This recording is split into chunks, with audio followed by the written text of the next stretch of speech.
Shalom, shalom, shalom. Bienvenue à notre émission Neno la Bwana. Bien-aimés, ce matin, le Seigneur a voulu que nous puissions parler d'un thème qui intéresse la plupart des personnes dans ce monde. Le thème s'intitule « Ne désespère point et sois déterminé ». Ne désespère point et sois déterminé. Bien-aimés, que signifie être désespéré? Être désespéré, c'est perdre confiance. Être désespéré, c'est être affligé, être tourmenté. On n'a plus confiance en soi-même. On n'attend plus rien de la vie. On n'attend plus rien des autres. On n'attend plus rien de ce qui peut arriver. On est donc désespéré. Et que signifie être déterminé? Être déterminé, c'est être décidé à obtenir quelque chose. Être résolu. On a un objectif, mais on tient mort du kiss à obtenir. Le thème de ce matin, bien-aimé, ne désespère point et sois déterminé. Courage, ne perds pas le contrôle, mais sois sûr et certain que ton objectif sera assuré et tu vas l'atteindre sérieusement. Mais avant que ce message ne sorte, bien-aimé, je voudrais demander à ce que le Saint-Esprit nous accompagne, l'intelligence de la sagesse, afin que quand cette parole sortira, bien-aimé, puisse transformer les vies, pour que les gens viennent auprès du Christ, afin de ne jamais être désespérés et qu'ils soient déterminés à atteindre ce ton objectif. Nous allons prier.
Tendre Père, ce matin, tu vas nous parler de ta part sur un thème qui s'intitule « Ne désespère point, sois déterminé ». Seigneur, nous disons merci au Saint-Esprit, le Saint-Esprit qui nous accordera la révélation, la sagesse, l'intelligence, afin que les vies qui vont suivre cette prédication, les vies qui seront branchées à cet écran, notre Dieu, puissent être transformées et que ces gens ne puissent jamais désespérer, mais tout simplement qu'ils fassent confiance en toi et qu'ils soient déterminés à atteindre leurs objectifs en ton nom. Notre Dieu, notre roi, nous t'avons ainsi prié au nom de Jésus. Amen. Bien-aimé, ce thème qui s'intitule « Ne désespère point et sois déterminé », c'est un thème qui a été choisi de par ce que l'histoire de David et l'histoire de Joseph particulièrement nous a inspiré dans la Bible. Et si donc, bien-aimé, nous allons nous appesantir sur le passage suivant, Genèse 39, du 19e jusqu'au 23e verset. Nous lisons au nom de Jésus. Après avoir entendu ces paroles, les paroles de sa femme qui lui disait « Voilà ce que m'a fait ton esclave », le maître de Joseph fut enflammé de colère. Il prit Joseph et le mit dans la prison, dans les lieux où les prisonniers du roi étaient enfermés. Il fut là en prison. L'Éternel fut avec Joseph. Il a entendu sur cette bonté. Il est mis en faveur aux yeux du chef de la prison. Le chef de la prison sa surveillance tous les prisonniers qui étaient dans la prison, et rien ne faisait parler de lui. C'est-à-dire perdre confiance en soi, perdre l'espoir, être tourmenté, être affligé. Ne rien attendre de la vie, ne rien attendre de certaines personnes qui nous sont proches. Vous allez vous rappeler, c'est l'histoire de Joseph. Joseph était un homme ou un fils de Jacob. Jacob avait 12 enfants. Vous savez, très souvent, quand on a certains objectifs, on les présente aux autres, les gens peuvent être contents. Mais la plupart de ses frères n'étaient pas contents du songe que Joseph a présenté auprès d'eux.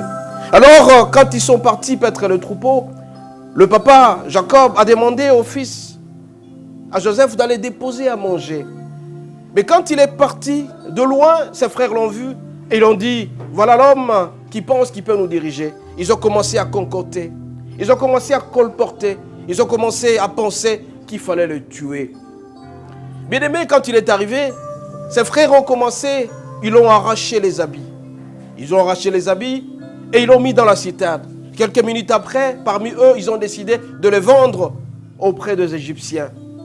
Ils l'ont pris, ils l'ont vendu jusqu'à arriver en Égypte. Arrivé en Égypte, il a été présenté auprès de Potiphar, qui était le chef de la garde républicaine égyptienne.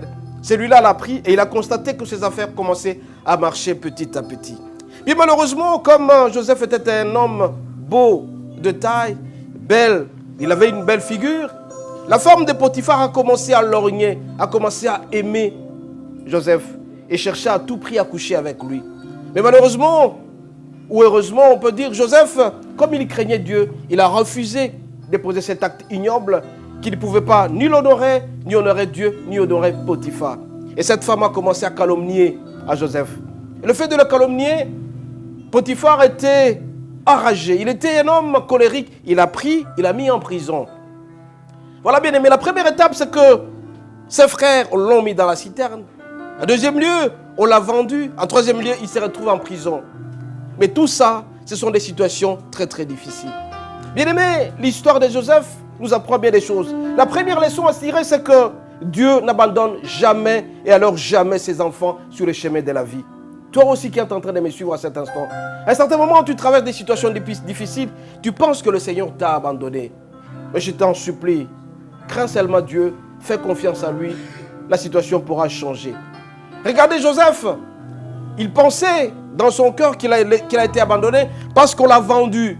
Mais petit à petit, puisque Dieu était avec lui, il est arrivé jusque chez Potiphar et il s'est retrouvé en prison. Et cette fois-là, bien aimé, nous allons lire dans Psaume 31, verset 16. Psaume 31, verset 16, il est dit ceci, nous lisons au nom de Jésus.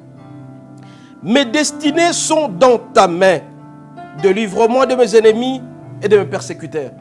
Bien aimé, votre destinée ne se trouve pas dans votre papa, ne se trouve pas dans votre pasteur, ne se trouve pas auprès de votre épouse et de vos enfants. Votre destinée se trouve auprès du Seigneur. La plupart des gens, quand ils vous voient en train d'émerger, ils commencent à colporter contre vous. Ils ne vous aiment pas. C'est pourquoi j'ai toujours dit, moi dis l'homme qui se confie à l'homme, vous devez tout simplement vous confier à l'Éternel. Ce matin, bien aimé, je vous en supplie, ne soyez jamais désespérés, mais faites confiance parce que Dieu n'abandonne jamais, jamais, jamais alors ses enfants. Regardez Joseph, il pensait qu'il a été abandonné par le Seigneur, mais puisqu'il a été avec Dieu, puisqu'il craignait Dieu, il était toujours avec lui. Bien aimé, nous devons aussi savoir qu'aucun homme sur la terre ne peut avoir le dernier mot sur votre vie. Vous pensez peut-être qu'il y a quelqu'un qui est au travail, qui est votre chef, et qui commence à vous faire marcher par-ci par-là. Il n'a pas le dernier mot sur vous. C'est le Seigneur seul qui a le dernier mot. Regardez, Joseph, quand on l'a mis dans la citerne, la plupart des gens pensaient que sa vie était terminée, et parce que ce sont ses frères qui l'ont mis là-bas. Mais le Seigneur seul a le dernier mot sur votre vie. Même dans le couple, bien aimé, vous devez prier Dieu, faire confiance à votre Dieu. Ne pensez pas que c'est votre épouse qui a un dernier mot sur votre vie. Ne pensez pas que c'est votre femme qui a un dernier mot sur votre vie. Ne pensez pas que c'est votre chef, mais c'est Dieu seul qui a un dernier mot sur votre vie. Faites confiance à l'Éternel. Je tiens toujours à rappeler le fameux verset, le 2 Chroniques 20, verset 20, qui est dit, vous devez faire confiance à Dieu, faire confiance aussi aux serviteurs de Dieu et faire confiance à votre travail. Mais si vous faites confiance à votre épouse, faites confiance à vos amis, vous serez dessus complètement. Parce que votre émergence ne peut jamais plaire à tout le monde. Votre émergence risque de déranger parce que vous avez l'Éternel dans vous. Vous avez l'Esprit Saint dans vous. L'Esprit de l'Éternel. Regardez Joseph, l'Esprit de l'Éternel était sur lui. Et comme l'Esprit de l'Éternel était sur lui, il commençait à avancer petit à petit.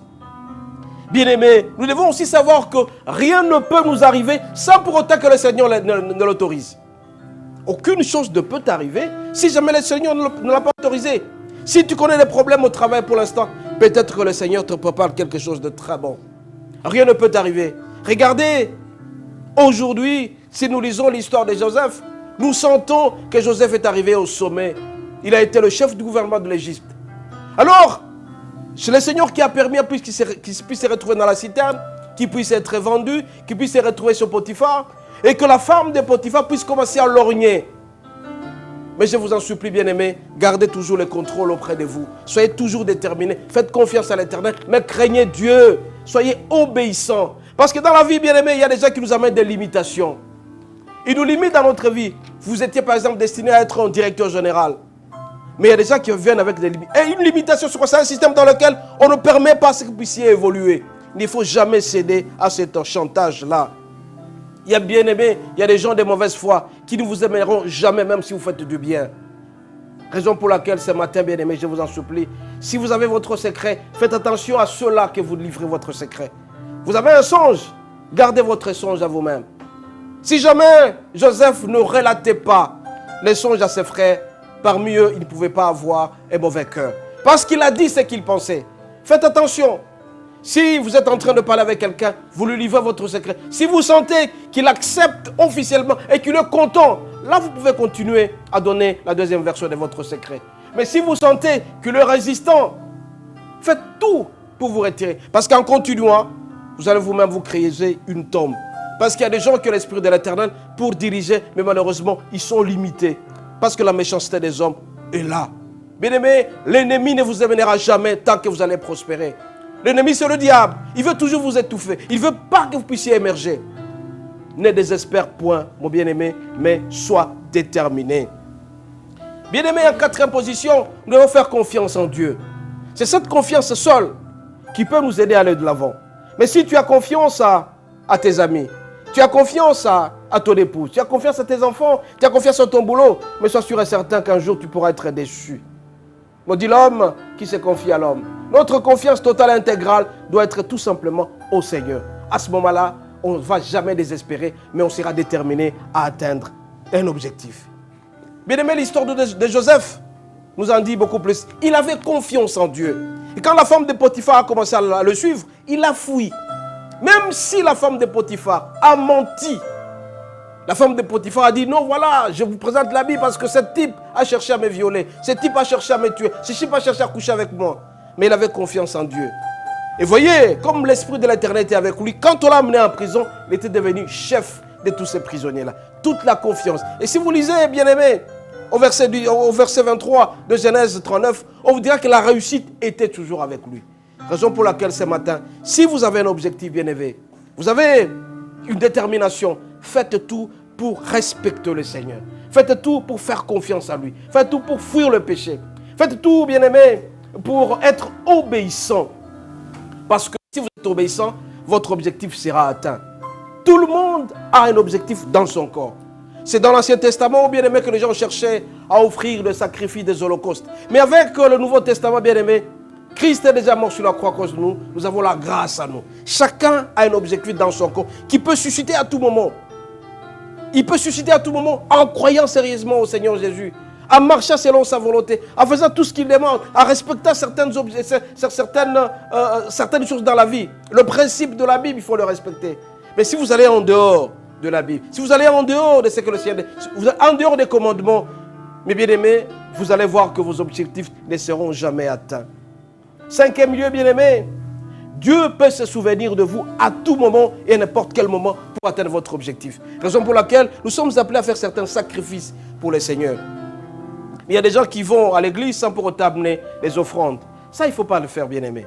Vous avez obtenu votre salaire, vous avez eu votre salaire. Faites tout pour déposer la dîme et le Seigneur se souviendra de votre dîme.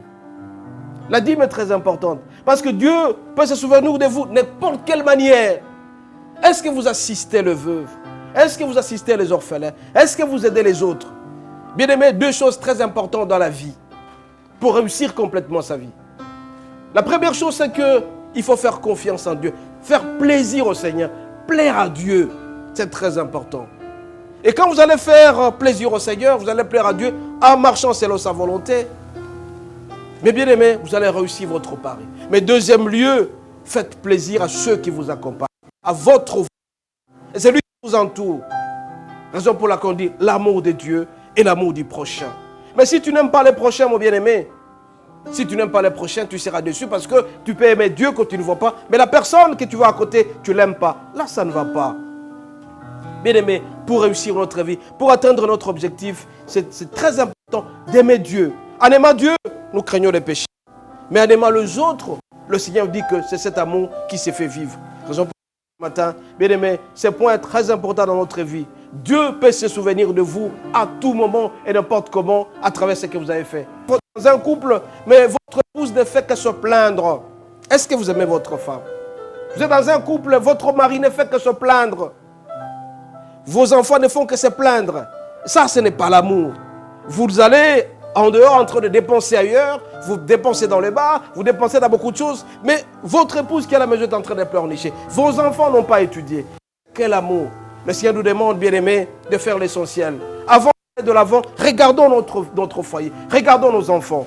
Ce matin, bien aimé, je vous en supplie, vous êtes obligés de réussir votre pari en commençant par vous-même.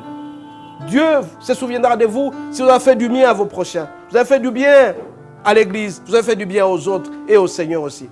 N'oubliez pas, bien aimé, je commence à constater qu'il y a des gens ou des femmes qui privent leur mari de leur présence pour aller donner cette présence à l'église. Le Seigneur n'acceptera pas ça. Commencez par aimer votre époux. Commencez par aimer votre épouse. Commencez par aimer vos enfants pour que le Seigneur vous accepte. Donc le deuxième élément le plus important, aimez Dieu, aimez votre prochain. Si vous aimez Dieu tellement et vous n'aimez pas votre prochain, soyez sûr et certain que l'objectif ne sera jamais atteint.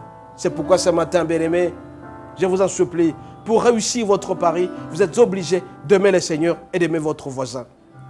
Et notre point le plus important, bien-aimés, il y a des chemins par lesquels Dieu tient coûte que coûte à vous faire passer pour atteindre votre objectif. Il y a des objectifs que vous devez atteindre, mais vous êtes obligés de passer par ces chemins. Ça peut être des chemins rocailleux, difficiles et problématiques. Faites tout pour accepter ce que le Seigneur vous propose. Ça n'a jamais été facile. Regardez, Joseph, pour atteindre le sommet, il est passé par toutes ces étapes-là. Il a commencé d'abord par être torturé par ses frères. Il est passé par la citerne, il est passé par la vente, il est passé en prison.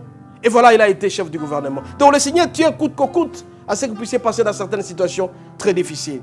Vous aussi, mes bien-aimés, vous êtes chef d'entreprise. Il y a des chefs d'entreprise aujourd'hui, pour atteindre ces sommets-là, ils ont passé par beaucoup de situations difficiles. Donc ne dites pas que le Seigneur vous a abandonné. Parce qu'il y a des gens qui pensent que le Seigneur les a abandonnés parce que tout simplement, ils traversent des situations difficiles. Chaque situation que vous passez dans votre vie, c'est sous l'autorisation du Seigneur.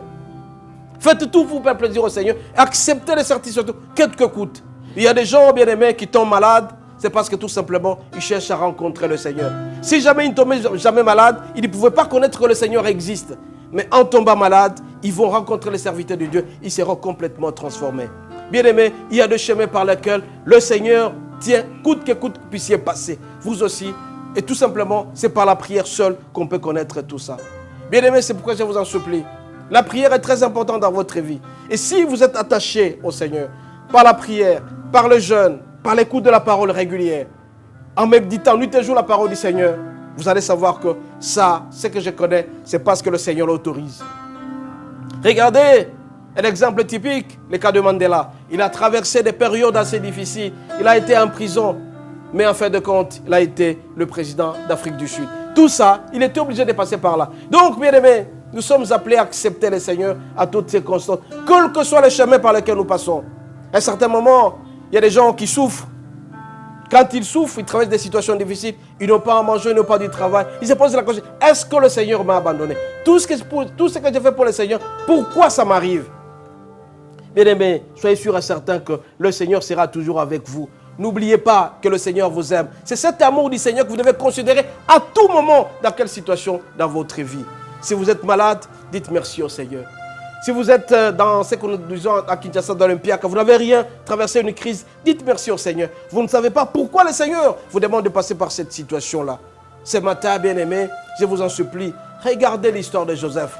Joseph a traversé tout.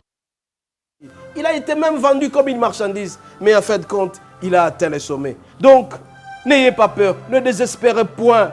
Notre terme, c'est utile. Ne désespère point et sois confiant en toi-même. Sois déterminé. Si tu n'as pas désespéré, tu fais confiance à Dieu parce que l'Éternel est sur toi, tu vas réussir. Ne te dis pas que, comme j'ai une situation difficile, que je puisse m'adonner à autre chose, au charlatan, que je fasse la magie pour être comme les autres. Mais non, le Seigneur vous demande tout simplement de faire confiance en lui. Cette situation est très passagère. Le Seigneur sait pourquoi il vous fait passer par cette situation. Il le sait. Et vous êtes obligés de faire confiance en lui. D'être concentré sur son visage. Le Seigneur t'aime, il ne veut jamais que tu puisses souffrir. Rien ne se fait au hasard, mes bien-aimés. Vous devez passer à chaque situation. Tout ce que le Seigneur vous fera passer, c'est un gain pour vous. N'ayez pas peur, ne paniquez pas. Faites confiance à lui totalement. Bien-aimés, la dernière décision, la dernière leçon, c'est que le vrai pardon n'est pratiqué que par les hommes extraordinaires. Regardez l'histoire de Joseph. Quand il est devenu chef du gouvernement en Égypte, ses frères sont arrivés. Quand ils sont arrivés, bien-aimés, il les a pardonnés. Le fait de pouvoir, ça a encore ouvert de plus. Mais il avait déjà pardonné depuis bien longtemps. Vous aussi, mes bien-aimés, de temps en temps, vous ne savez pas aller de l'avant parce que tout simplement, vous ne savez pas pardonner. Il y a des gens qui gardent des rancunes depuis 10 ans, 15 ans, 20 ans, ils ne pardonnent jamais. Et particulièrement les femmes. Ils se rappellent, mais mon mari m'avait trompé à un certain moment. Je ne peux jamais le pardonner. Et si vous ne pardonnez pas, bien-aimés, votre vie sera obscurcie, vous ne saurez pas avancer. Il faut savoir pardonner. Et si vous pardonnez, à certains moments, vous n'aurez plus de problèmes dans votre vie. La maladie pourra aussi disparaître. Il y a des gens qui tombent malades parce que tout simplement, ils n'ont pas su pardonner. Ce matin, bien-aimés, le Seigneur vous demande, à l'instar de Joseph, de savoir pardonner. Vous devez pardonner ceux-là qui vous font du mal. Joseph a pardonné à ses frères parce que tout simplement, il savait que l'Esprit de l'Éternel était sur vous. Vous aussi, mes bien-aimés. Au travail, ce sont les situations que nous connaissons régulièrement. Vous êtes torturés par vos responsables. Vous êtes insultés à tout moment. Vous êtes balancés à tout moment. On ne vous considère pas. Par exemple, votre épouse ne vous sert jamais à manger. Elle vous insulte nuit et jour. Vous n'avez rien. De même aussi, l'homme, parce qu'il a l'argent, il commence à maltraiter sa femme. Mais le Seigneur nous demande à ce matin, bien-aimés, de savoir pardonner. Et si vous pardonnez réellement, vous allez voir que votre vie aura changé complètement. Ça va changer complètement parce que vous avez un objectif à atteindre. Et bien-aimés, je vous en supplie, le fait de pouvoir pardonner, votre objectif sera atteint à tout prix parce que vous aviez pardonné à quelqu'un. Mais si vous ne savez pas pardonner, vous allez vous mettre dans un carcan, dans une prison où vous ne saurez pas avancer parce que tout simplement, vous ne savez pas pardonner. Ce matin, bien-aimés, dans notre thème, ne désespère point et sois déterminé. Le Seigneur nous demande aussi de savoir pardonner. Quand tu auras pardonné à quelqu'un, tu verras que tout marchera dans ta vie. Beaucoup de gens sont pauvres aujourd'hui parce que tout simplement, ils n'ont jamais su pardonner à quelqu'un. Tellement élevé de liste de travail, tellement fait ça, tellement fait ça. Mais tu gardes ça dans ton cœur, tu t'emprisonnes toi-même parce que l'autre partie ne pense plus à ça. Fais tout, bien-aimé, pour savoir pardonner. Quand quelque chose arrive, tu dois savoir pardonner. Et au fur et à mesure que tu pardonnes, au fur et à mesure que ça va réussir ta vie. Ce matin, bien-aimé, regardez Joseph. Joseph a su pardonner. Et le fait de pouvoir pardonner, il a atteint les sommets, il a atteint le niveau le plus élevé. Joseph a même pardonné à la femme de Potiphar, qui l'a calomnié, qui a dit qu'il allait coucher avec lui. Mais tout ce qu'il n'a pas considéré, il a pardonné. Mettez-vous maintenant à la place de la femme de Potiphar qui a vu cet Hébreu émerger dans un pays qui n'était pas le tien.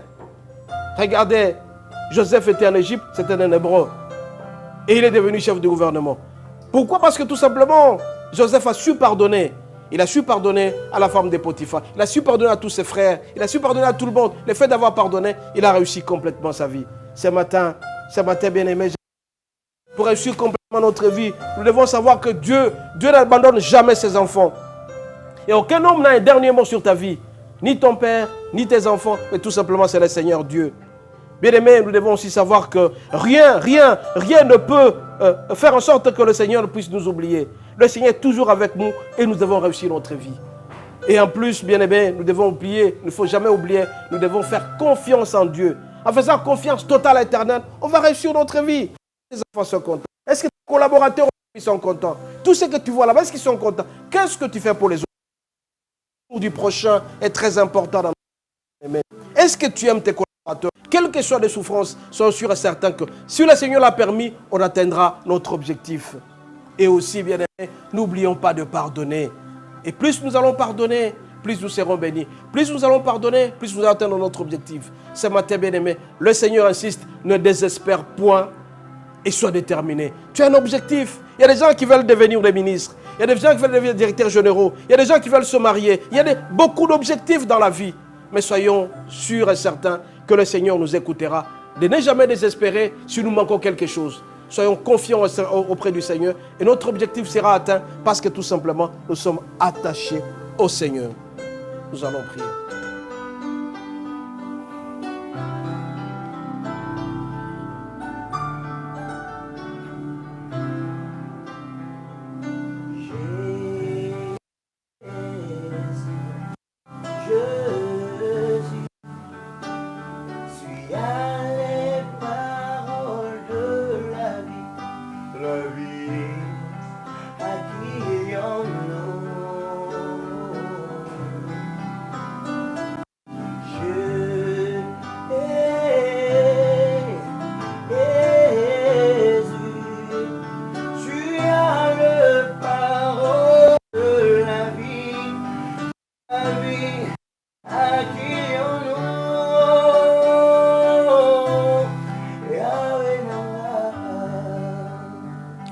Seigneur notre Dieu, Dieu de grâce, Dieu de toutes les générations.